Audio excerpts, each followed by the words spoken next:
All right, let's start off the skinny by checking on what the kids are into these days.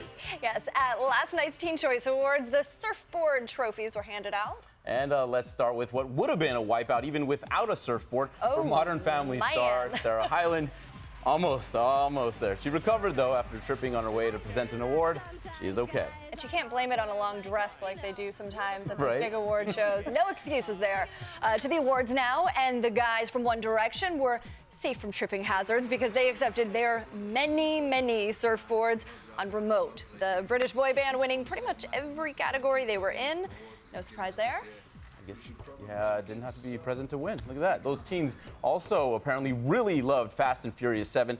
They voted for it in choice movie categories, plus its big hit song from the soundtrack, See You Again, also pulling in some awards. Winning for Choice Actor in a Drama was Scott Eastwood, who is, of course, the son of Clint Eastwood. He earned a surfboard for his performance in The Longest Ride. That's a movie panned by critics, but those critics are apparently not teenagers.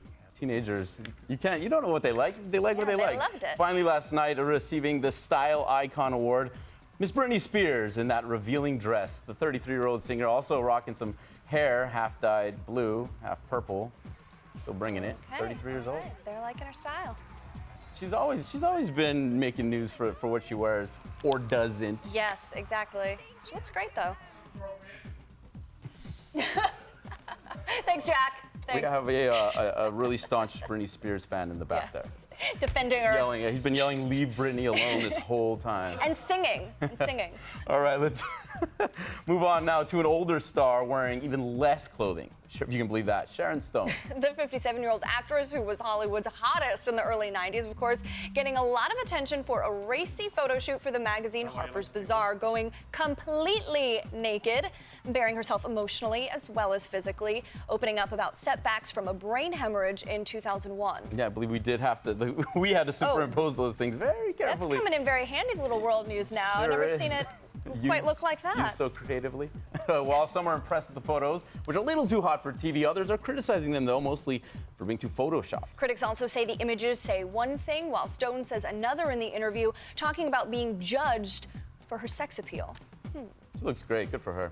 All right, moving on to music now, and reggae artist Matisyahu, the American singer and rapper best known for his devout Jewish faith, was just dropped from a concert lineup over politics. Matisyahu was scheduled to perform later in the week at a reggae music festival in Spain, but the event's organizers have replaced him because he would not endorse a Palestinian state. The festival supports an international campaign to boycott Israel. Apparently, they weren't really thinking, they weren't aware of Matisyahu's background before booking him.